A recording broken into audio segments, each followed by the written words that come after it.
Right, guys, boy, do we have a good show lined up for you. We have all of the stuff that we have every single week. Me, Lionel, photos, and news. And you're gonna enjoy it, I think. Mini Matters, a miniature painting podcast. What do you reckon? It was good, Jamie. Well done. Thanks.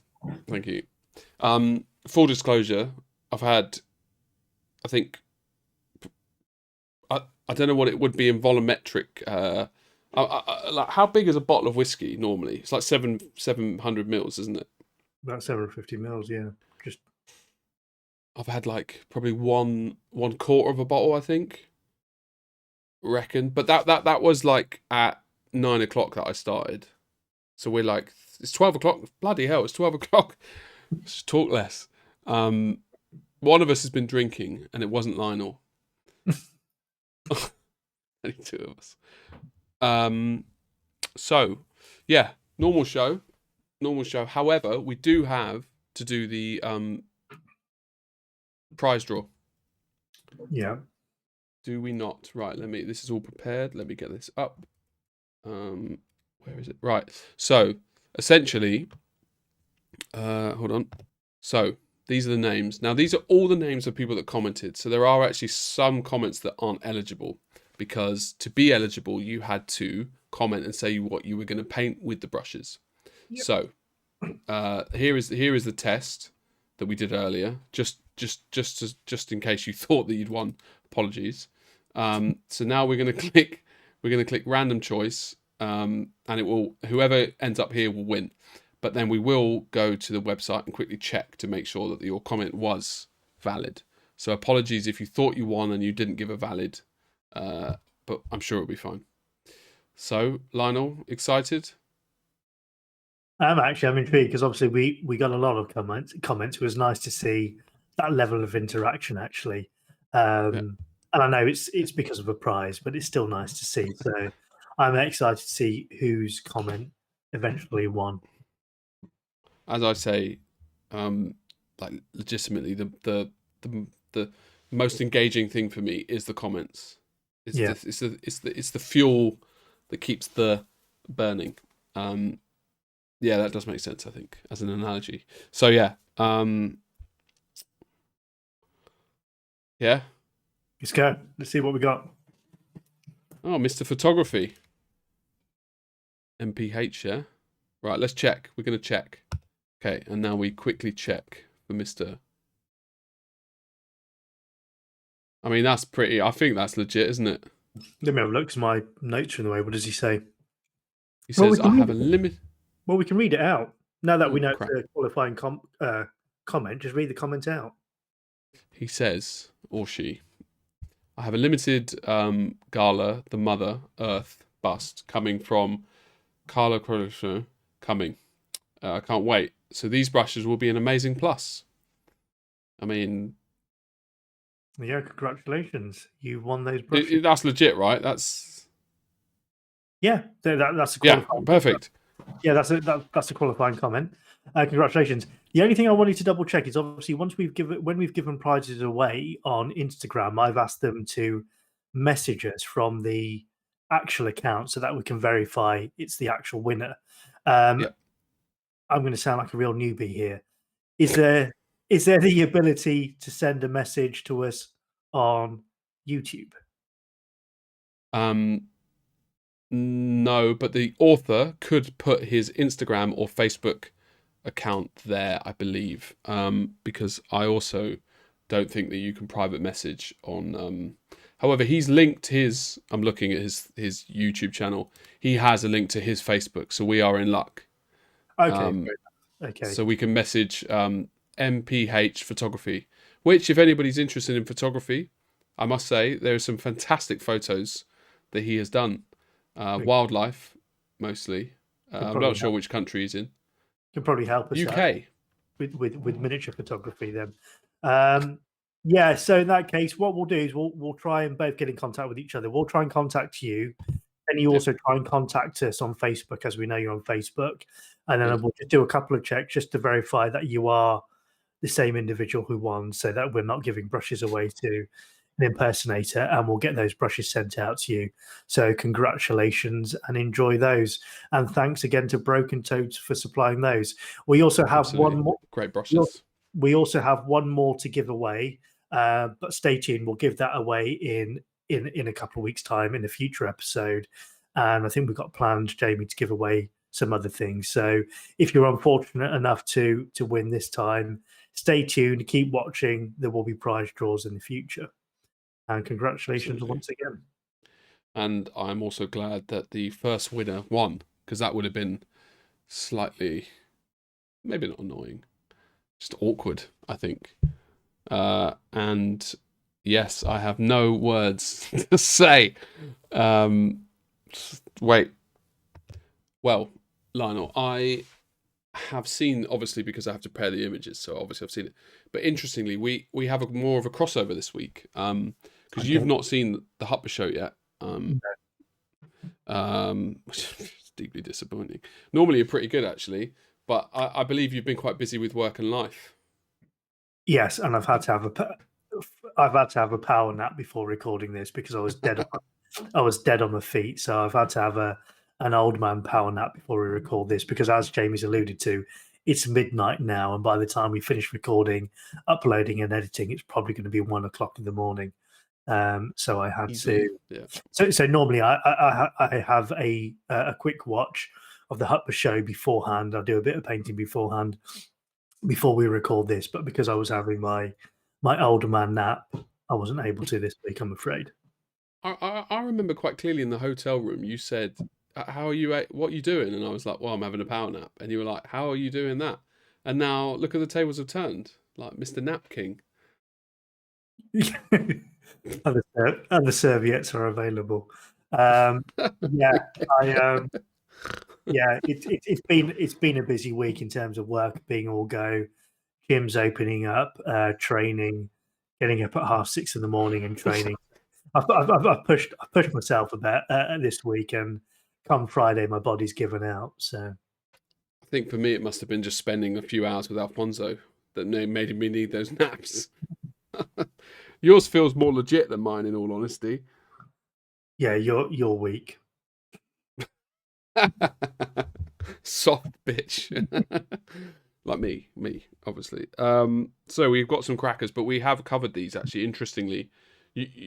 In fact, I actually think only one of them is new, from which I don't know if that says more about the quality of work that's going out. Like, there's less work for some reason. Maybe people are going to the pub more and not using social media or something. Or our likes and interest, Lionel, are aligning. And I don't know whether that's a good thing or a bad thing. Obviously, we've talked. We don't confer at all. Obviously, I find the news desk items myself, and Jamie. Obviously, the first I hear about it is when Jamie records. And I think in the 8 episodes we've done so far, there's only been crossover once, I believe. So it's interesting that there's been more crossover this week. Yeah, massively so. In fact, like 75% crossover. Oh no! Well, let's see if there's a different perspective then, because obviously, free advertisement there as well for the prize winner. Let's see if there's a different perspective then, because obviously the Hupper show gives a fairly unique take and perspective on the modelling world. So I don't give any real information out and just waffle. I dare say your observations are different to mine anyway. Well, what I will say is today I did think whilst recording or before or after, I was like, what, like, why are people watching this? Because I don't I don't say anything, like I don't do anything. There's no real information. So yeah, it's like an existential crisis, I guess.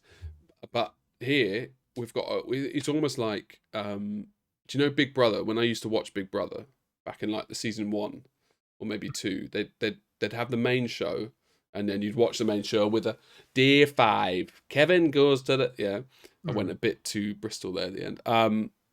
And then they'd have the Big Brother after, or whatever it was called. Big Brother's little brother.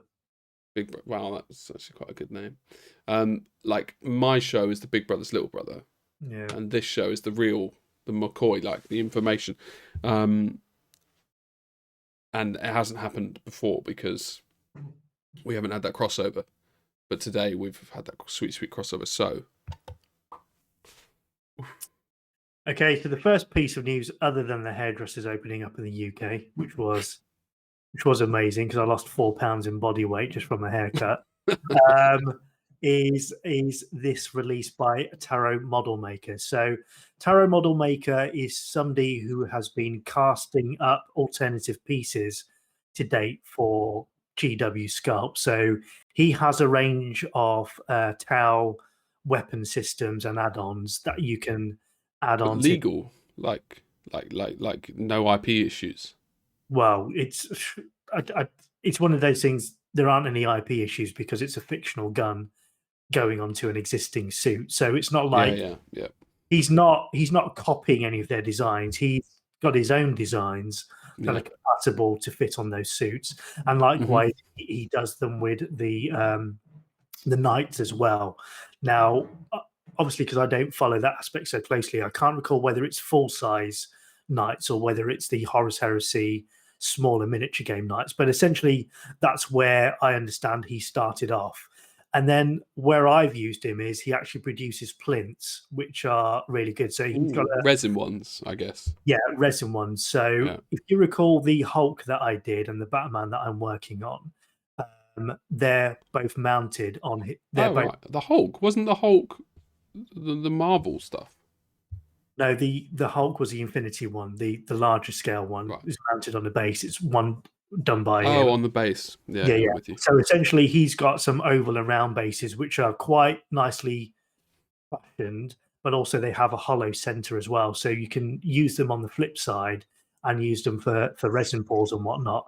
So I use his bases, his plinths, and I do really like them, actually. I do recommend them. But what he has done now is he's ventured into producing busts. And what we've got here is his first two, which were released, I believe, last week. The first one, which is the old gentleman or elderly gentleman to the left, as I'm looking at it, is called Knowledge.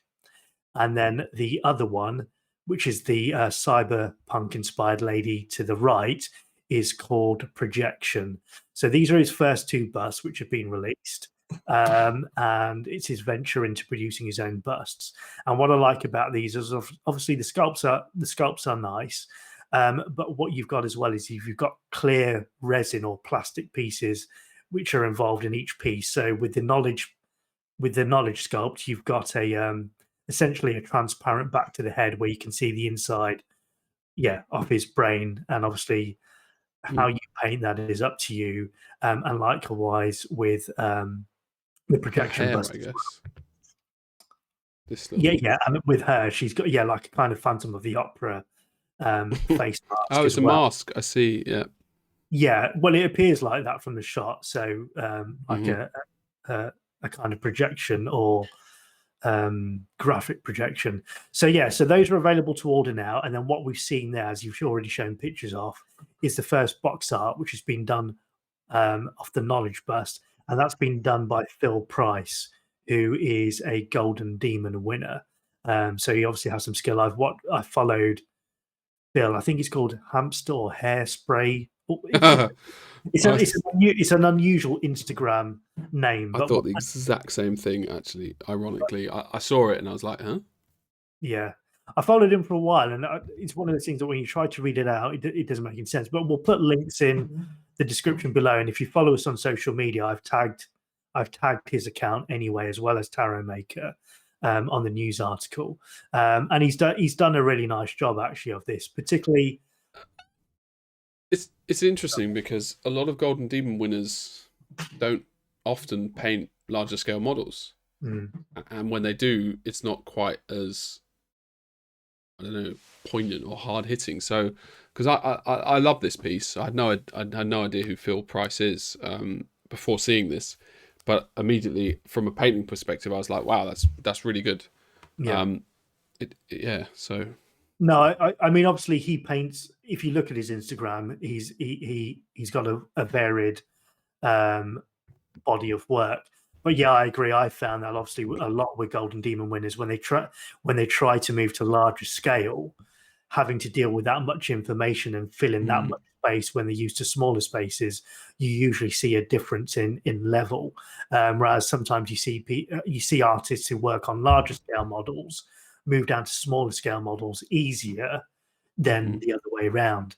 So yeah, but like I said, although he is a Golden Demon winner, I wouldn't pin him as somebody who just cut his teeth exclusively on 32 mil scale Games Workshop. He's got a wide body of work, and he obviously works on a lot of busts, 75 mils, and he's a very skilled painter. But yeah, he's done a brilliant job here, particularly with the transparent head part. Took me a long time to work that out. Yeah, but I can't tell whether he's painted over that or whether he's painted under it. And then I did some investigation. Okay, fill me in then. Look at this. Look at the light on this side of the. See there, that shine and the cranium here. But is that painted though? I thought that reflection was. No, because if you look here, it's not painted. It's not there. Okay. Because I had no concept. It looks so painted. Yeah. This isn't us taking away from the paint job, because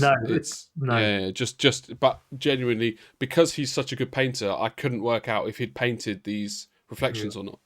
And I mean, he can verify, or somebody can verify for us, but from the looks of things, with those reflections there are none, and then there are a lot here and a lot here. So I think not, basically. Yeah.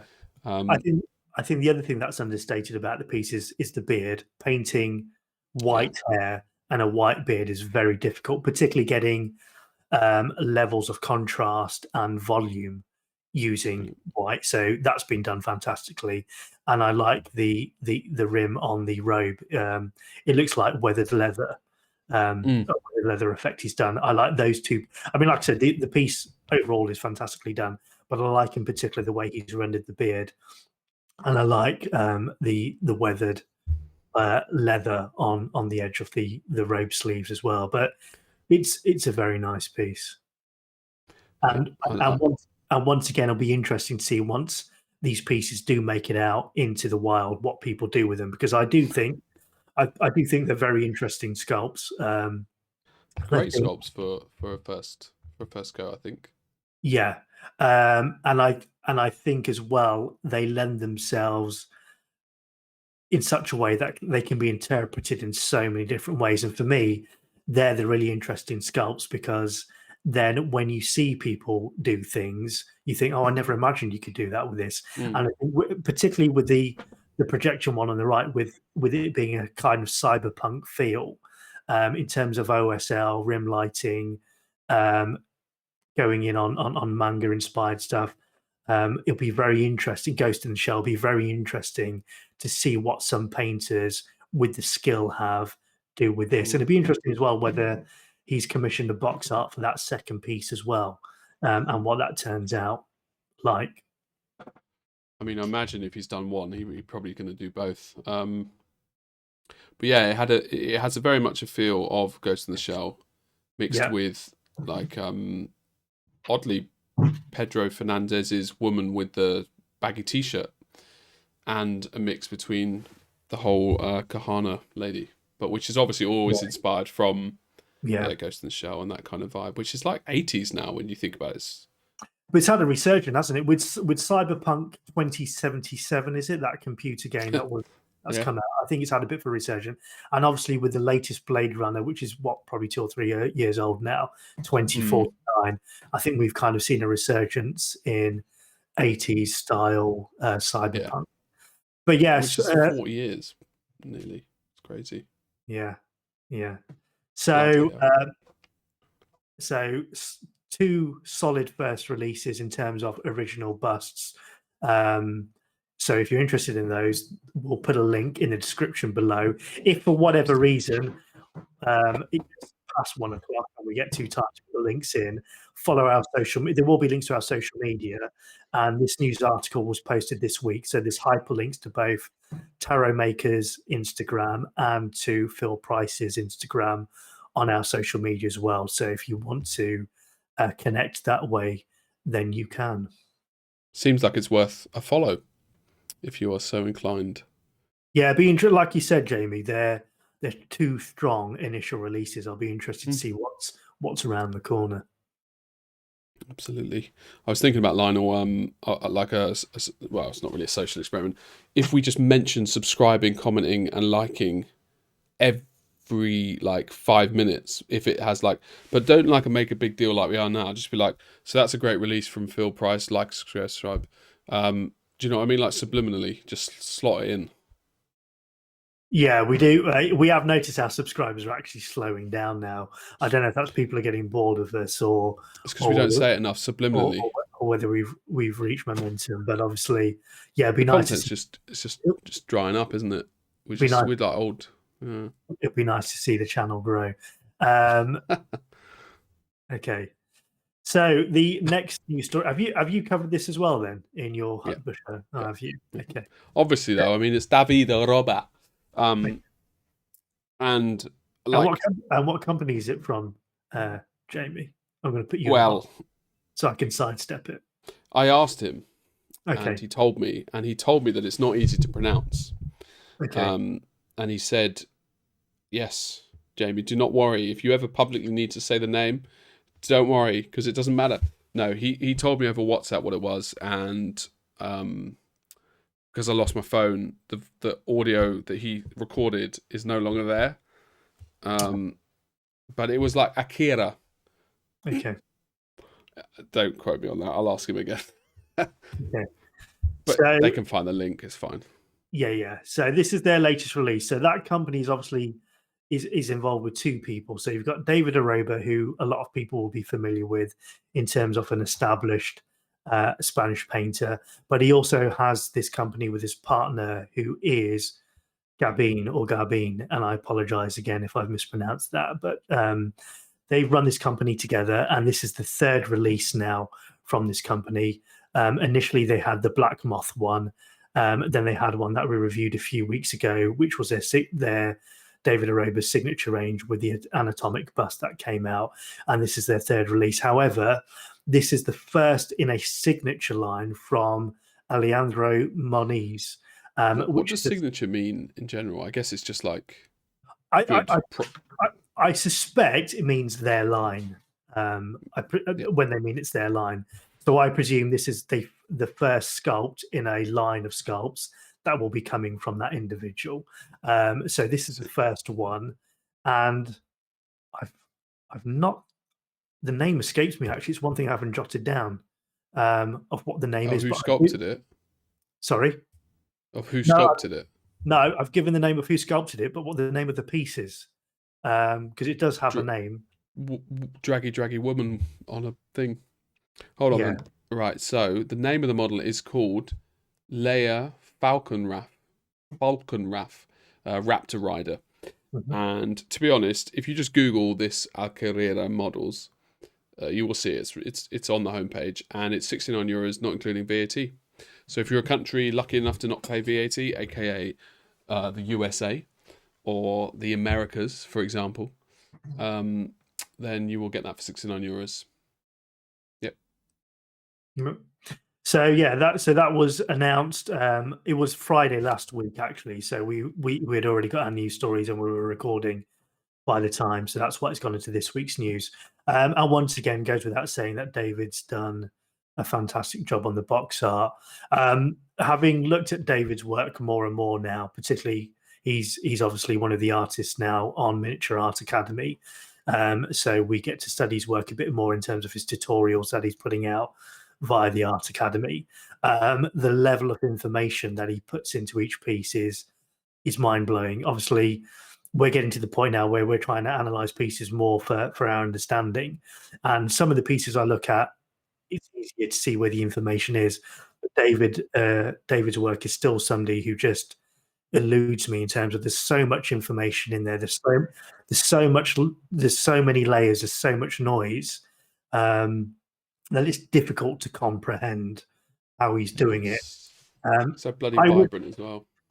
Yeah, I would suspect he's going to be doing a tutorial via Miniature Art Academy as well if you want to Yeah, I follow it suppose. as a know-how. But looking at this piece now, he's one of the artists that I still struggle to break down his work and study it.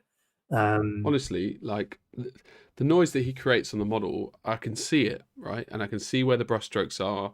I can see, like, if you look at the eye, and then on this part here, he's added that darkness, yeah, right? And all these things break the model up, but I still just can't get my head around like when I see it. I think that's easy to do. Like from a technical point of view, I think I could copy that. Not the same, but I could copy it. But coming up with it, and then I think that's the thing that just drives me nuts is trying to wrap my head around the fact that these guys are coming up with it without another box art to follow, and they're adding all this fucking noise and all these small details, and it's just like, I love it. I genuinely enjoy looking at them.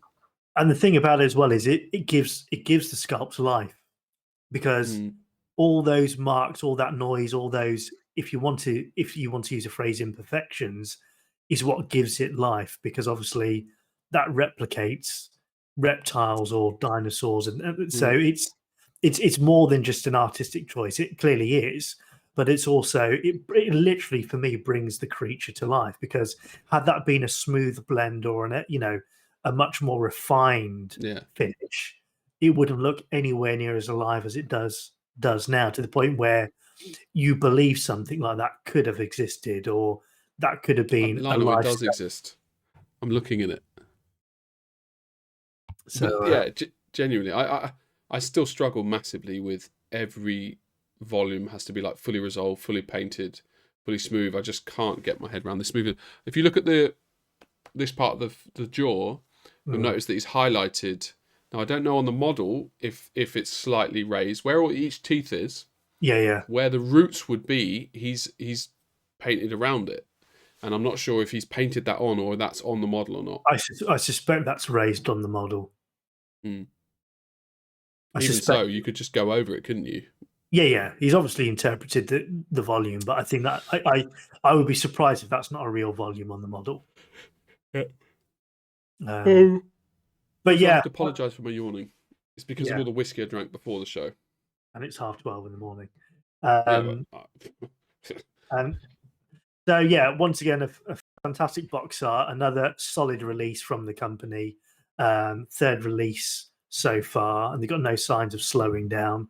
So if you're interested in that, once again, we're going to put a link in the description below. And as I always keep reiterating, if the link's not there for whatever reason, follow us on social media, Mini Matters, on either Facebook or Instagram, particularly Instagram. All the hyperlinks are there when we cover these news stories on posts during the week, and you'll be able to follow those hyperlinks to the relevant pages. What people want, right? I agree. Loving it. Okay, so the next news story is slightly different, and it's that talking about 80s nostalgia. When I saw this He-Man? It is. Well, that's She-Ra, but let me same universe, right? Yeah, let me put it into context. So, Archon Studio have got a Kickstarter on the way, whereby they've got a Masters of the Universe board game coming, and called Fields of Eternia. And what that will be He-Man and She-Ra, and that is coming, I believe, in a couple of months or so. They've been showing off teasers, and nothing is available yet. But what they have started releasing, in order to whet people's appetites, is limited edition models that are exclusive now, that you can buy to paint. And once they sell out, they sell out. And then eventually, once the game does come out, if you have those models, you can use those models in the game. Now, I've already purchased Skeletor and He-Man, which came out a few months. They're not included here, are they? No, because they're sold out already. Sold out already. But they were nice little sculpts. Obviously, being a child of the 80s, and I saw them, I thought, got to pick them up.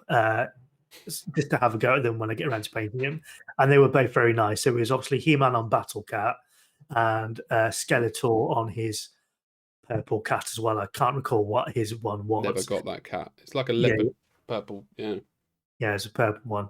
So unfortunately, they're sold out, but these ones are still available. So these ones have just become available. So what you've got there is She-Ra on her steed, and forgive me, I didn't watch She-Ra, so I don't know what her steed was. And then obviously her enemy, who I always thought was better than Skeletor, is Hordak on the far right. And then an individual, and then the character in the middle is somebody I'm not familiar with. Is somebody who is called, I've written his name down here, King Huss, apparently. And I can't tell you whether he was on She-Ra's side or Hordak's side. But I think for what they are, I believe I paid about 13, 14 euros, maybe just under 18 euros for my He-Man and my Skeletor. So for And what they're they are, 32, right? Millimeters. yeah. So for what they are, they're not a bad price, and they're a nice bit of nostalgic fun. So I thought it was interesting to pull up as a news article. They're available to order now, but obviously once the board game comes out, there will be miniatures in there which will have a He-Man and Skeletor and whatnot. So we'll cover that as that's released. But this was just a bit of a nostalgia thing for me. That I looked at them and thought the sculpts were nice. They'd be nicely painted. I thought it'd be nice to feature something different. They are well painted for 32 mils, actually. Yeah. To say, yeah, it's quite impressive. And like I said, I haven't included the images of Skeletor and He-Man because it didn't seem to be any point. Bearing in mind we know they're sold out, but they were very well painted as well. I've heard for the longest time they're making a live action version of this. Oh, they're always rebooting and making live actions of anything, aren't they? Yeah, but they haven't done it. I always think it's a very odd. It'd be like doing Teenage Mutant Ninja Turtles, wouldn't it? Turtles. That would never work. I wonder how if that film did well. Michael Bay. I don't think the second one did too well. That's why we never saw a third. I'm still holding out for Thundercats. I was still a Thundercats. Cheetah. I was in the Thundercats camp growing up. So obviously, although I did like He-Man, Thundercats was my thing, and they've been talking about a film in relation to that for a long time. But it's just such a. I just think it would be really hard to make it work, just because. But then again, Star Trek is popular, and look at that, like, and that's not to say I don't like Star Trek. I do, but what I mean is you have a lot of aliens in Star Trek, so and when you think about it, they've definitely got the technology to do both of them. The question is whether it's worth the investment. Whether, I mean, if they're appealing to people who grew up in the 80s for nostalgia, that's not going to be enough in order to do ticket sales to cover the cost of the film. What they need to do is be able to appeal to those while at the same time appealing to newer, younger generations who never. Yeah. So if your only sale is nostalgia, there's not enough ticket sales there to warrant the expenditure to do it well. Well, I mean, to be honest, they're desperate for scripts, aren't they?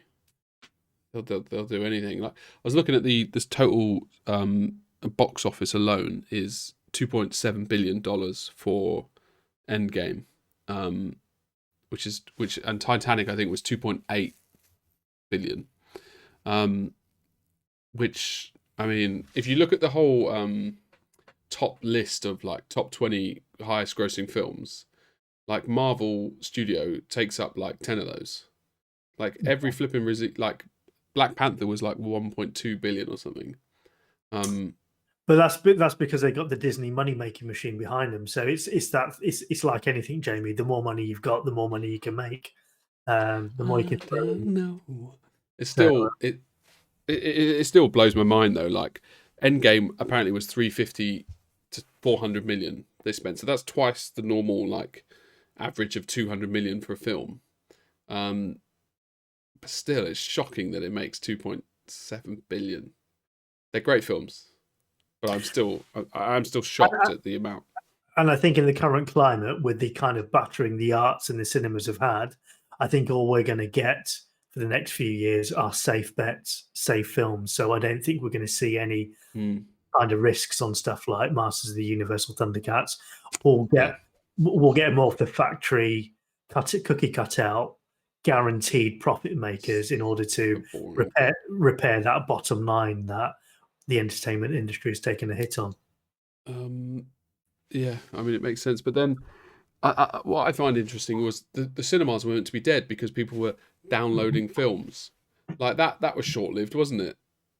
Like, I remember hearing that all the time, Lionel. All the time. It's piracy. Don't you remember the advert? You go to prison if you steal, if you downloading and stealing. You wouldn't steal a car. You wouldn't steal a policeman's hat. Like, all that kind of stuff. And now, look at this. The cinema's doing better than it's ever bloody done ever. Once again, it's because that formula, isn't it?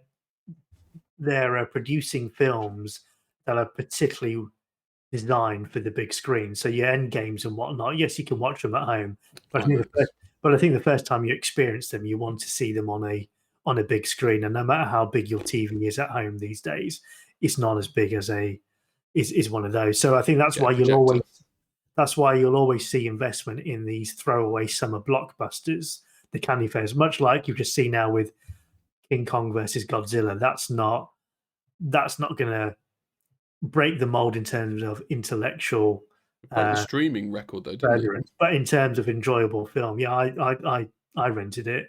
In terms of an enjoyable film, it's really enjoyable, and it's one of those films that you watch and you think, I wish I could have watched this on the cinema. So there will always be that, and then I think you'll find more intellectual films, so to speak. And I apologize, that sounds A Beautiful Mind, for example. Yeah, will come on your streaming platforms and whatnot. So, hold on. So next, I agree. By the way, with everything, just in case it looked like that, because what I did is I paused it because we needed a quick break, and I'm not sure if I agreed with you, and if I didn't agree with you, then it meant that you said all that stuff, and then I just said next. So, callous. I'm not that cold. And so, Mr. Lan, I had covered already. Yeah, that wasn't me saying you picked the wrong item. I'm just saying that that's 75%. Yeah, you covered this last week, didn't you? Yeah. Yeah. Okay. So this is the new release by Ignistart, and it is called Marzana. So Ignistart have released a big range of female-centric busts. Their most infamous one, in my point of view, was Lisa, which was released late last year, and a number of professional painters did an interpretation on it to the point where nearly every week you went on Instagram and there was another rendition of it. And what this company is very good at doing is producing fantasy-based female busts. And if my memory serves me correctly, I think they're all based on Slavian fantasy or Slavian lore. So that's the focus on most of these, and particularly the last few that have come out have been centered around that. So this is the latest release by them that came out last week.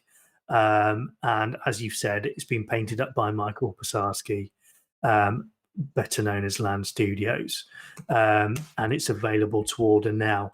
And it's yet another solid addition to that range. If you look at their range now, I believe they've got about 5 or 6 now.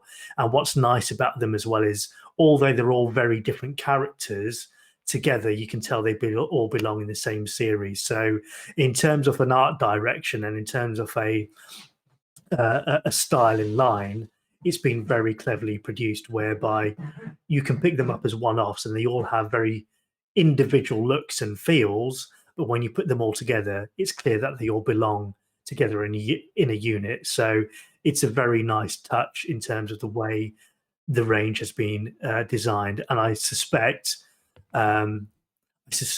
we'll have more on the horizon as well. Once again, if you want a copy of this, it's available now to order. Ignistart, the usual link down below, and if there isn't a link down below, go on our social media, and we've got hyperlinks on our Instagram to the account if you're interested. Like, subscribe, share. Yeah, I think that honestly the volumes on this are just so damn good. Obviously, I waxed the old lyrics on the last thing, but I haven't actually seen the model in just the resin to see, No. but yeah, I think- think, man, even the collarbone, everything is just too good. I think it might be available on the website, but yeah, I don't recall seeing any plain resin on the Instagram. I apologize if that's not the case, but obviously, all I tend to see is the box arts or reposts of other individuals who have painted it. So unless it's on the website of it in the resin, but Yeah, I've got nothing. Yeah, yeah, it is genuinely like shocking actually how it just looks like a woman, but blue.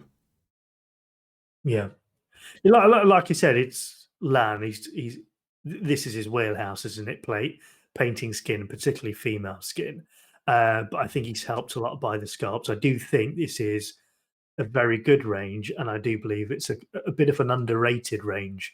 I don't see much of a fanfare normally around I mean, this like line. posts of people painting it on Instagram and stuff. Yeah, and I don't know. Actually, I don't know whether it's because it's challenging. Because I've got to admit, That would have been my, yeah. I find it very intimidating trying to paint female skin. It's far more difficult to paint female skin because it has to be more smoothly rendered, doesn't it, for it to be effective, as opposed to male skin.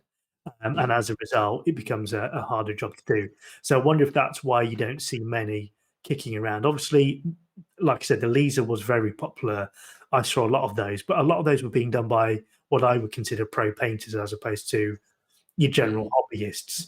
So it may be the case that they are quite intimidating, but like I said, as a range, they are a really lovely range. And it's been, I keep laboring the point, but I think it's a valid point that they all fit together, although they're all very different characters. When you see them together, they make sense together. They don't look out of place. So I think that's a very clever design and art direction that the company's gone for. I mean, yeah, I absolutely agree with when I see it, I'm like, ooh, wow. I struggle with that, and I struggle with most things when they have skin anyway. But yeah, I also though, like, I don't know if it's libelous that we said that not many people are posting this from our groups. People aren't. That doesn't mean that people aren't buying it. Yeah, but maybe people are like, you buy them and then you wait. Do you know what I mean? Sometimes you buy stuff and then you're like too scared to paint it. You wait for that perfect time to paint. Well, yeah, like you said, I wouldn't hesitate picking one of these up because I think they are very good, but I just don't think I'm at the level yet where it's worth attempting, which is why I haven't. So I know exactly what you mean. I tried to paint a straight line today while drinking some alcohol. It's hard work, man. I'm back. That was a good cracking show.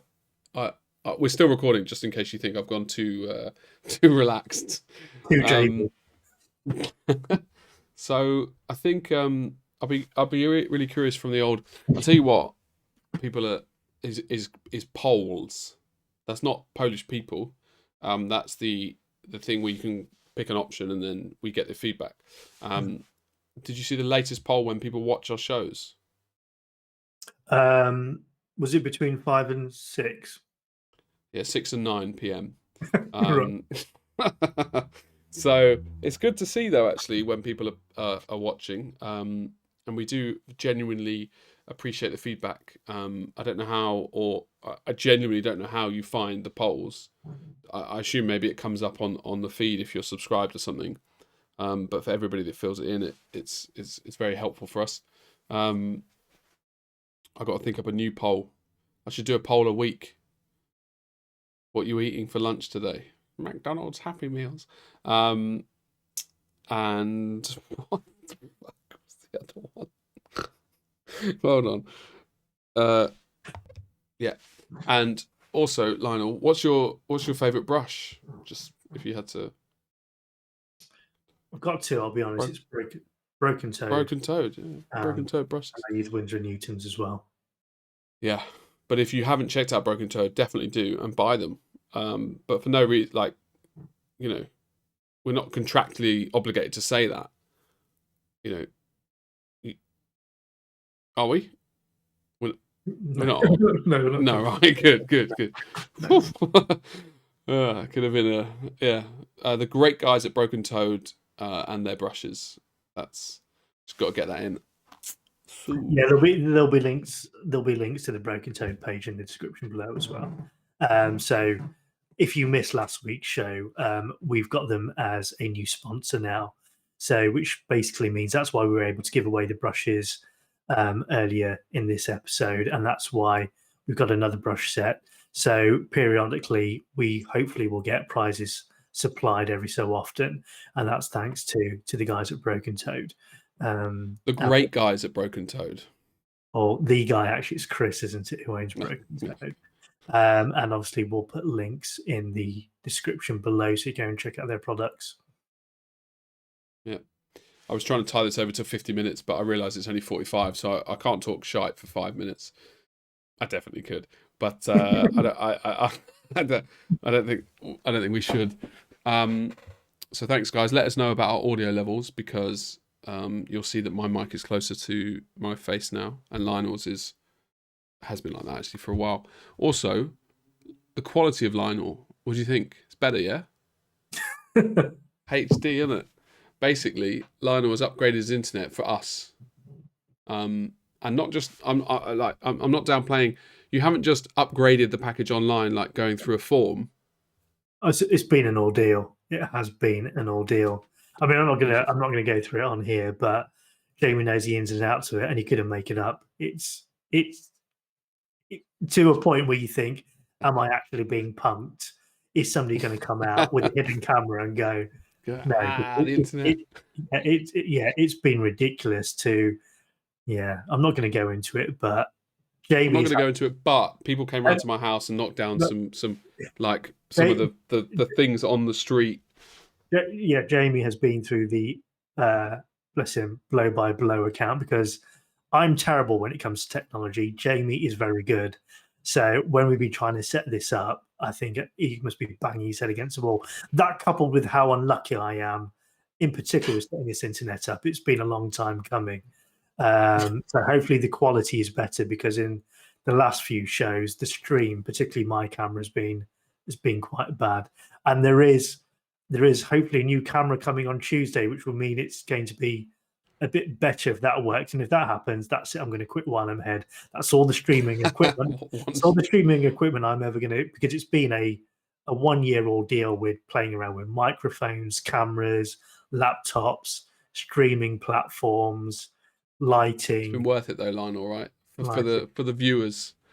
Yeah, but it's one of those things you don't realise what goes on in order to try and put these out until you try to do it, and then templates and stream decks, and I think what we could do is just do a video and just call it bitching, because some people just they let that stuff out during the cast, whereas we subtly let it out. I think not subtle, but people don't know all the ordeals. Whereas, so when I watch someone else, because they don't talk about the ordeals, you don't know that they have any.